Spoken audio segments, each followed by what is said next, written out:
everyone, last week we had a book talk with Midnight Books in Los Angeles, California. Midnight Books is the only independent bookshop in the world currently carrying part 1 and part 2 of my translation of Vietnam's curriculum of Marxism-Leninism. In this lecture, we explain the basic concepts of historical materialism and how it relates to dialectical materialism. Most of the information is presented by my partner EJ, who did most of the prep work for the lecture while I was working on my own video on historical materialism, which I hope you will check out if you find this video interesting. And of course, if you really want to dive deep into the subject of historical materialism, you can read this book right now. Print copies are available now and the ebook will be available for free as soon as we can finish laying it out at banyanhouse.org. Now, let's enjoy the video. My name is Najla. I am with Midnight Books. Midnight Books is a bookstore, community space, and publishing house in the LA area dedicated to the proliferation of revolutionary resources and advocacy of oppressed groups. So we have our own publishing house, and we were invited on to have this chat with Luna and EJ regarding their new book. I'm really excited to be a part of all of this and be a part of this little interview and chat. This is the basic education that every single college student in Vietnam would have to receive, and it is fundamental knowledge that if the student cannot pass that 4 subjects in 4 years, they cannot graduate. Part 1 and part 2 is about dialectical materialism and historical materialism. That is for the first semester. I'm going to talk about this concept of subjectivity and objectivity and the relationship between dialectical materialism and historical materialism. The reason I'm covering this is because it's a very important part of the historical materialism book. And right towards the end of editing it and doing the annotations and everything, Luna and I realized it's such a vital, important concept to historical materialism and dialectical materialism that it kind of deserved its own appendix. So we wrote a whole appendix and we did some extra graphics just to explain this idea of subjectivity and objectivity. In dialectical materialism, the philosophy of dialectical materialism, which the book part 1, which many of you have already read, covers dialectical materialism, you could think of something that is subjective as something that is more specific and something that is objective as something that's more general. And another way to think about it is in terms of encompassing. So something that is a subject is encompassed by the objective world and by objective factors. So if we say that something is objective, we say that it is more broad and more general, and also it's encompassing the subjective factors. Yes. If we say that something is a subject or is subjective, it means that it's more specific, and it means that it is encompassed by objective factors and the objective world. That's why we have the term the objective world. Something that is outside of you,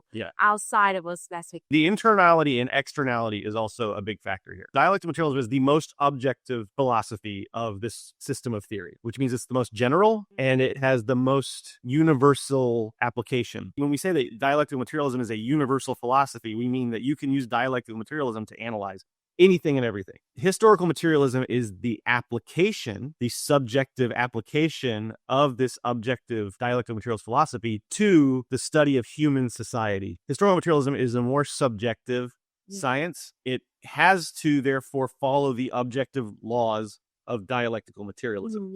In dialectical materialism, if you're not familiar with it, we define everything in terms of relationships. So instead of defining things the way you might be used to, which is through characteristics, usually when you define something in our metaphysical common Western paradigm, we'll think of things in terms of their characteristics. In dialectical materialism, we define things in terms of relationships. Historical materialism is related to dialectical materialism in a dialectical manner. They influence and impact and develop each other as philosophies. And the more we develop one, the more we develop the other. And they develop through this relationship in part. I mean, the most important thing about the relationship between Diamat and Hismat is historical materialism is just the application of dialectical materialism into studying human society. Yeah. That is the simple way of putting it is that historical materialism is dialectical materialism applied to the study of human history. So what is a subject? This is a really good question. A subject is just a thing, a phenomenon, an idea, or even a human being like you or me that has a stable form, a relatively stable form that develops over time. If you could kind of identify it as a thing, a phenomenon, an idea, a human, a subject, then it's a subject, right? Because it has a stable enough form that we have a concept of it. That's what a subject is. from my perspective, the whole world is objective to me. Even I am objective to you. Luna's objective to me. From Luna's perspective, Luna is subjective to herself. From my perspective, she is objective. So perspective really matters in Perspective. the dialectical materials framework. So the objective world is external to me, and I am governed by, you see on the top, objective laws. All the objective laws of the universe govern what I can do and what's possible for me to accomplish. The laws of physics. Gravity. I can't just fly around today Exactly. because I have to follow the objective laws of physics. And there are lots of objective laws. The dialectical materialism textbook outlines the main objective laws. And then historical materialism also has objective laws. So whereas dialectical materialism tries to define and explain and study the objective laws of the universe, historical materialism is more focused. It's only concerned with human society. And it's trying to find the objective laws that govern all of human society. Exactly. And it's trying to understand the objective processes by which human society develops. When Friedrich Engels was in his older age, he got this letter from basically a fan asking him, does historical materialism explain this? Does historical materialism explain that? And Engels was kind of like a grumpy old man in his response. And he was like, historical materialism only explains the development of human society. We never claimed that it explained anything else. And you could just kind of tell there's like this frustration that, like, I've been trying to explain this for decades, but I understand. I totally understand.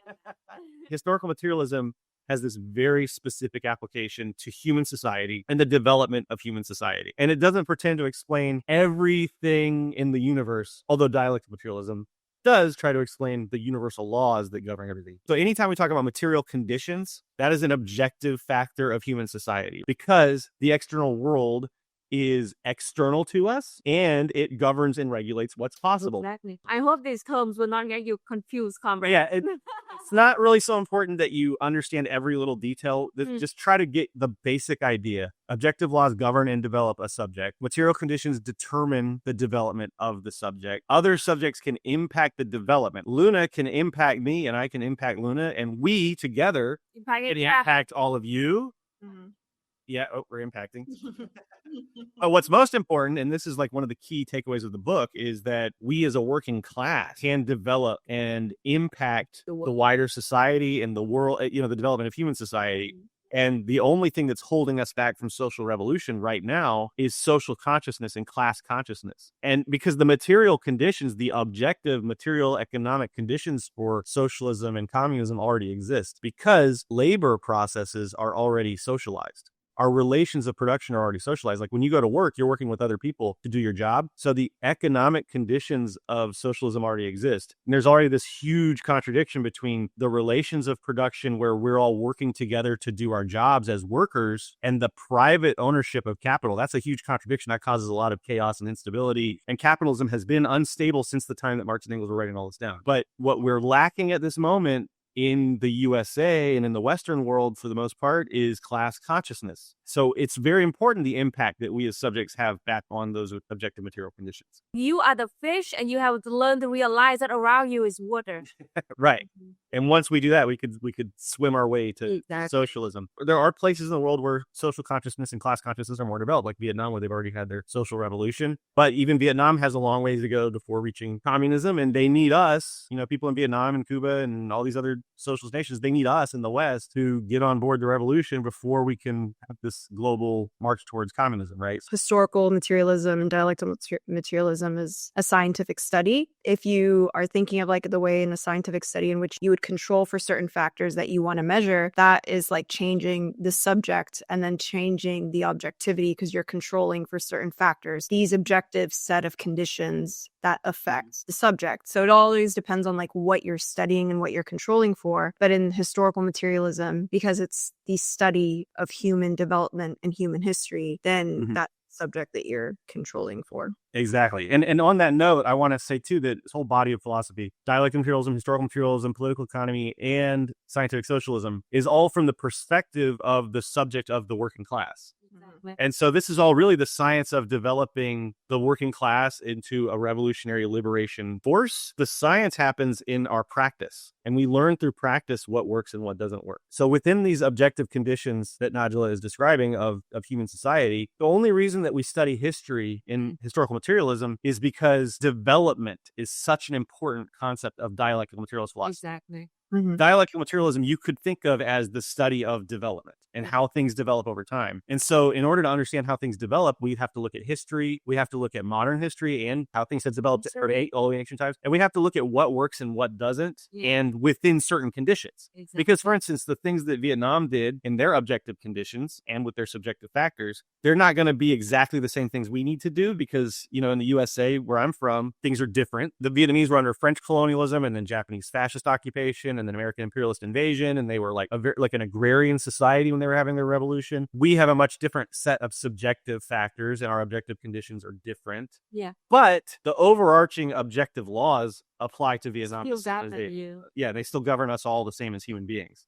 So there are ways, there are definitely things we can learn from Vietnam and Ho Chi Minh, etc.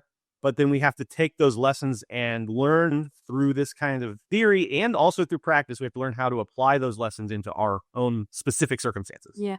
That's a big part. That's something that will be covered more in Scientific Socialism, which is the fourth book. But it's covered in this book a bit as well. Yeah. What is liberation? What does liberation force do to solve these problems like materialism? I'm going to let Luna answer that question because Luna was planning to talk about the historic mission of the working class. This is very important. It's very important part. Actually, the historic mission of the working class is the reason why you're learning all of this. You have a mission. Isn't that cool? Why are we doing all of this? Why are we learning about the boring laws of dialectical materialism and historical materialism? What for? It is to realize that who you are, where you are at, and what do you want in the future. Looking from the perspective of the working class, our human society for thousands of years already has been a class society. It's from slavery time to now the modern capitalist time. There always been an oppressed class and the ruling class. And that is like the society with thousands of years of exploitation and oppression. Capitalism did do one thing during the social revolution, that it simplified that tension between the ruling class and the working class, right? The oppressed class. So before, there was like a lot of more of other class, such as the lords, the nobles, the kings, the royal craft guilds, the church, the farmer, the serfs, and all kinds of stuff like that. And capitalism merged them all together. Now it is capitalist class and the working class. And the petty bourgeoisie, but yeah, they're just getting proletarianized anyway these days. Whatever. Yeah. Okay. Capitalism can be considered as like the last step, the last obstacle that the working class, the oppressed class need to overcome so we can free ourselves from exploitation and oppression. And that is what we mean when we say the liberation of the working class. Means that there is no ruling class anymore. There's no billionaire anymore. That's still our labor and enrich themselves into your own pocket. So to put it in historical materialist terms really quick, there are, within the economic base, within the economy of human society, there are the relations of production. Yeah. There are the relations of production, which include the ownership of the means of production, who owns all the stuff we use to make the stuff we need, and who owns all the natural resources and all that. And then there's the operation of the means of production. Yeah. And under capitalism, that has been simplified, like Luna said, to basically two essential classes. Yeah. The capitalist class, which owns the means of production, and the working class, which operates them. What we're trying to do by liberating the working class is to merge that together so that the same people who operate the means of production are the people who own the means of production. It's as simple as that. It's Now, getting there is a huge, complicated, multi-generational battle, but it's as simple as that. And it really just means that we own our own labor. Own our own labor. And there will be no ruling class because a ruling class is determined by that economic privilege of owning the means of production. So for centuries now, millennia, there has been this class society, and it has changed forms from the ancient slavery society to feudalism into capitalism now. And socialism will be another class society because socialism is like the last step on the highway before we can get on the off-ramp. Socialism will be when there are two classes, there will be the working class and the bourgeoisie, but the working class will control the state and the means of production. And through that process, we will, by and by, the state will wither away, as Engels said, and then we will have the stateless, classless society that we all dream of. Right now, everybody is the working class, and technically, it's no class anymore. Right. Marx and Engels, what they said communism would be, for very good reason, they didn't do a lot of speculating about what communism is really like the nuts and bolts and the details and stuff, because we can't really predict the future. Yeah. Right? That would be called utopianism when we're trying to That's idealist. But we do know a few things based on the objective laws of human society, which Marx and Engels helped to discover. Actually, Marx and Engels were environmentalists. They were some of the very first people to really understand like ecology in this like political economic way and understand and talk about the ways in which humans were destroying nature. Literally, they said like we are part of nature. We are of nature. We are nature. Yeah. So nature, human society, and the individual would all kind of become harmonious with each other so that one is not trying to dominate the other. Human beings are not trying to dominate nature. Human society is not trying to dominate the individual. We have harmony with all those things. That is like a sign that you are achieving communism, is when those things start to come into alignment with each other. For me, liberation would mean not being limited by the fact that I don't have much money by being disabled or by being a woman. I would be able to have the things I need to do the work I want. Exactly. And then there's the follow-up. Also, I'm definitely limited by class, being not even working class, really. This is a very important point for me because I'm disabled also. I have like hidden disabilities that are very fundamental to my identity. I want anybody watching this right now who's disabled to understand, just because you're disabled and you can't work or whatever, or you don't work as much as you're demanded to by society or whatever, you're still a part of the proletariat. You're still oppressed by capitalists. And there's nothing in any of this philosophy, there's nothing in Marx and Engels that says that disabled people are not part of the working class. You don't have to work to be a part of the proletariat. And one of the things that's really evil and destructive about capitalism, in my view, as a disabled person, is the way that it values human life based on the capacity to generate profits for a capitalist. And in a communist society where workers own the means of production and where humans are liberated from class society, profits won't be a factor anymore.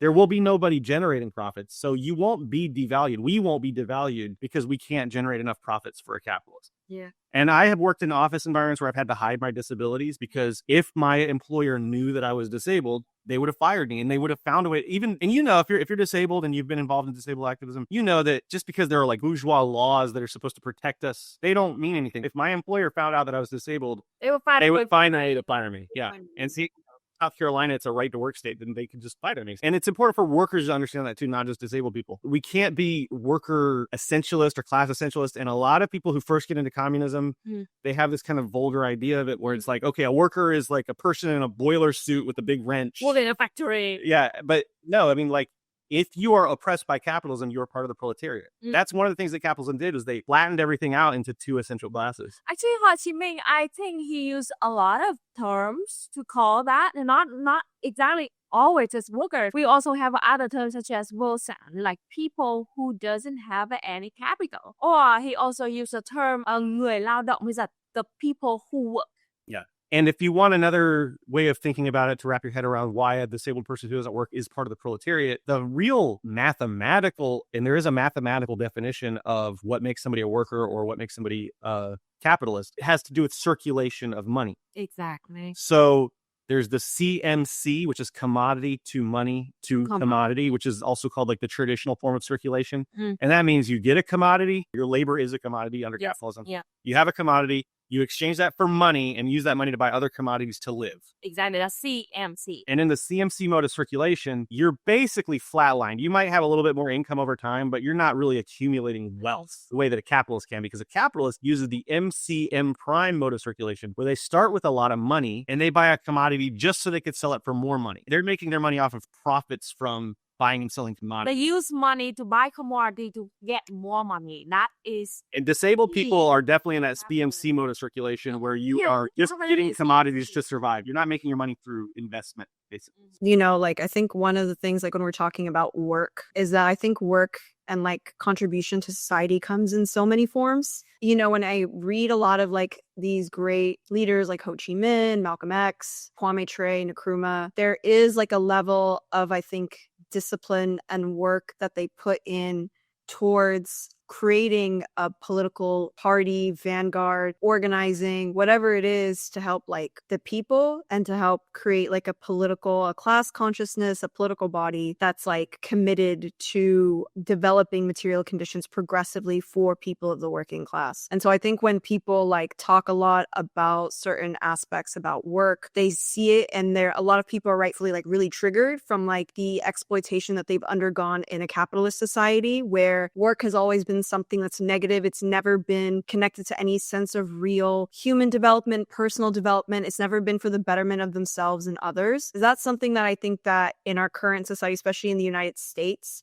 is something we need to work in within a lot of like radical leftist spaces, is to like develop and have a more positive idea by studying these people who committed so much of their life in various ways to radical development, to socialist organizing, because I think that's the only way that we can win, because our enemies work so hard to keep us down. But we have like the capability and potential to be so much if we can like input that energy into it. Absolutely, yeah. Bourgeois civil society has ingrained alienation into us so much so that we're alienated from each other and we're alienated from our labor, like you were just talking about. And we need to understand that as a working class, our labor and the contributions that we've made as laborers and that our ancestors have made as laborers should be celebrated without essentializing and worshiping it and making it something where like people who are unable to labor in that capitalist sense of generating profits. But it should be celebrated. And the fact that we can change and impact our environment is what makes us, you know, in a lot of ways, human beings, right? Is the fact that we have this ability to change our conditions, to help each other. Something you reminded me of is the fact that a lot of things that are labor don't get thought of as labor under capitalism. For instance, things like raising children, domestic labor, that kind of stuff isn't thought of as labor. And then there's also just the ways in which people help